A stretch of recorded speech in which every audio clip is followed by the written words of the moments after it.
मेरा नाम आत्मा प्रकाश खत्री है। मैं कानपुर से हूँ। जयपुर में घूमने आया था। मुझे एक्यूट अपेंडिसाइटिस का दर्द हुआ जो मुझे काफ़ी दिनों से था। इसके लिए मैं कानपुर में भी CT स्कैन वगैरह करा चुका था। वहाँ डॉक्टरों ने कहा था कि अगर ये रैप्चर्ड वगैरह हो गई तो आपको ओपन सर्जरी करानी पड़ेगी। इसके लिए फिर दूरबीन विधि से कार्य नहीं हो पाएगा।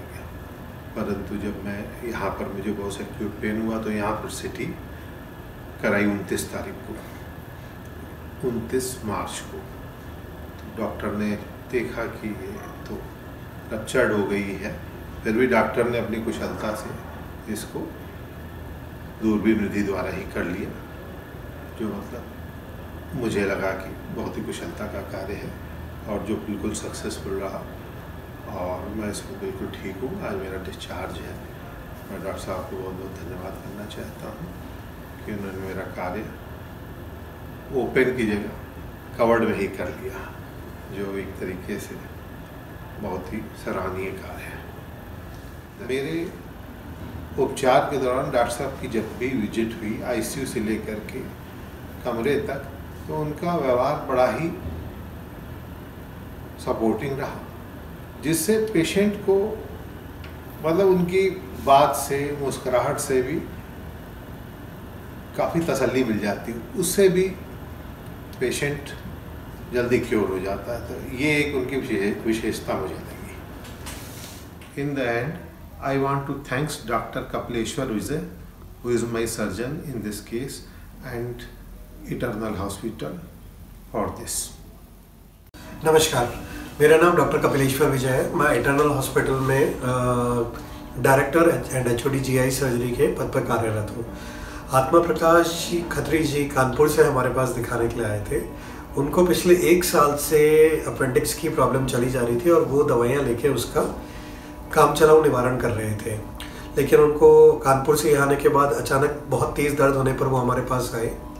उन्हें क्लिनिकली देखने पर हमें संदेह हुआ कि कहीं अपेंडिक्स फट तो नहीं गया है।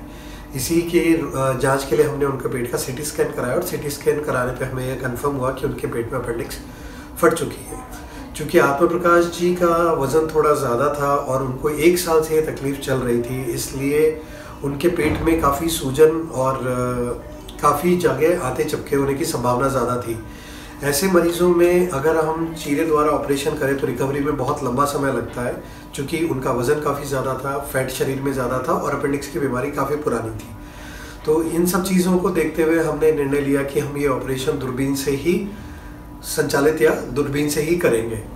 ये बात हमें ऑपरेशन से पूर्व भी ज्ञात थी कि ये बड़ा जोखिम भरा और बड़ा चैलेंजिंग केस होने वाला है, लेकिन पेशेंट के बेनिफिट में और पेशेंट के वेलफेयर को देखते हुए हमने डिसाइड किया कि नहीं, हम इसे दूरबीन से ही करेंगे। हमने पेट में दूरबीन डाल के ऑपरेशन चालू किया। वहाँ पे जहाँ पे दूरबीन से अपेंडिक्स जिस जगह होती है उस जगह पे काफ़ी आंतें चिपकी हुई थी, काफ़ी सूजन थी और अपेंडिक्स को पहचान पाना भी बड़ा मुश्किल हो रहा था। लेकिन जैसे धीरे धीरे हम ऑपरेशन के लिए आगे बढ़ते गए और हमें वो ऊपर वाले की मदद से हमें सही चीज़ मिलती गई और हम दूरबीन से उनके ऑपरेशन को सफलपूर्वक कर पाने में सफल हुए। उसके बाद उनकी रिकवरी बहुत फास्ट हुई और हम उनको तुरंत घर भेज पाए, जो उसकी तुरंत तीव्र रिकवरी के बारे में बताता है और इस चीज़ को बड़ा क्लियर करता है कि दूरबीन से करने के बहुत मरीज़ को फ़ायदे मिलते हैं, जिसमें उसको दर्द कम होना, संक्रमण की संभावना कम होना, उसको जल्दी रिकवरी मिलना और पेशेंट की इंटेस्टाइन की जितनी कम हैंडलिंग हो उतना उनका खाना पीना जल्दी शुरू हो पाता है। इन सब की वजह से दूरबीन से ऑपरेशन करने में पेशेंट को बहुत बढ़िया रिजल्ट मिले एंड आत्मा प्रकाश जी जितने खुश यहाँ से गए हैं, उन्होंने कभी सोचा भी नहीं था कि उनका एक जयपुर ट्रिप जो इतना पेनफुल होने वाला है वो इतना प्लेजेंट हो जाएगा। उनकी तरफ से हमें जो बहुत बड़ा कॉम्प्लीमेंट मिला वो ये था कि अगर मैं कानपुर में कराता तो कभी भी शायद दूरबीन से ना करा पाता, जो हमारे लिए एक बहुत बड़ा कॉम्प्लीमेंट था और जिससे हमें और पेशेंट्स को अच्छा ट्रीट करने में मोटिवेशन और मदद मिलेगी। धन्यवाद।